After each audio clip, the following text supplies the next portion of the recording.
हातकणंगलेतील कोरोची गावातील मतदान केंद्रावर गोंधळ उडालेला आहे। मतदार यादीत नाव नसल्याने प्रचंड मतदारांनी गोंधळ घातलेला आहे। कन्या विद्या मंदिर इथं मतदारांनी ठिय्या घातलेला आहे। हातकणंगले लोकसभा मतदारसंघातील कोरोचे गावातील मतदान केंद्रावर हा गोंधळ उडाल्याचं पाहायला मिळतंय। कन्या विद्या मंदिर या ठिकाणी मतदारांनी ठिय्या आंदोलन करण्यास देखील सुरुवात केली आहे। ही दृश्य आपण पाहतोय। हातकणंगले लोकसभा मतदारसंघातल्या कोरोची गावात मतदान केंद्रावर ठिय्या देत या ठिकाणी घोषणा दिली जाते।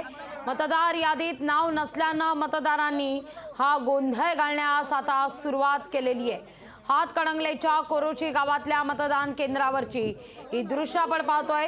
पोलीस आणि या आंदोलकांमध्ये संवाद देखील झालेला आहे।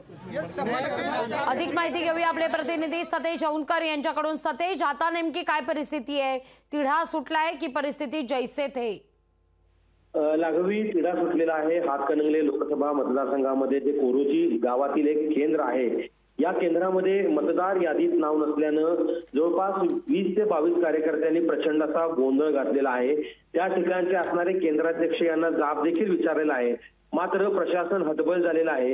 एकीकडे त्यांचं म्हणणं आहे की आम्हाला वोटर आयडी कार्ड घरात पोच झालेला आहे, उमेदवारांच्या यादीत देखील नाव आहे, मात्र प्रत्यक्ष मतदान करताना आलेल्या त्या ठिकाणी मतदान केंद्रावरती मात्र नाव नाहीये। त्यामुळे हे सगळे कार्यकर्ते आक्रमक झालेले होते। त्यांनी कोरोची इथल्या जे कन्या विद्या मंदिर आहे त्या ठिकाणी ठिय्या मांडला आणि निवडणूक आयोगाच्या विरोधात जोरदार घोषणाबाजी केली। यावेळी वरिष्ठ पोलीस अधिकारी त्या ठिकाणी दाखल झाले आणि त्यांची आंदोलकांची जी मतदारांची जी समजूत काढण्याचा प्रयत्न केला, मात्र मतदार आणखीनच आक्रमक झाले।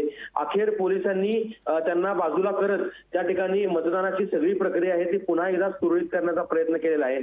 खरं तर या ठिकाणी मतदारांना मतदान ओळखपत्र मिळालेलं होतं, मात्र आताच्या मतदार यादीमध्ये त्यांचं नाव नसल्यानं हे सगळे कार्यकर्ते असतील किंवा मतदार असतील ते आक्रमक झालेले आहेत। सध्या पोलिसांनी त्यांना बाजूला केलेलं आहे आणि सर्व मतदान यंत्रणा आहे ती सध्या सुरळीत चालू आहे आणि आंदोलकांना कुठेतरी समजवण्याचा प्रयत्न आता पोलीस करताना दिसून येत आहेत। लागवी, निश्चित सदैव धन्यवाद तुम्ही दिलेल्या एकूणाचा सविस्तर माहिती करता। लोकशाही मराठी ऐका, पहा, जागरूक रहा।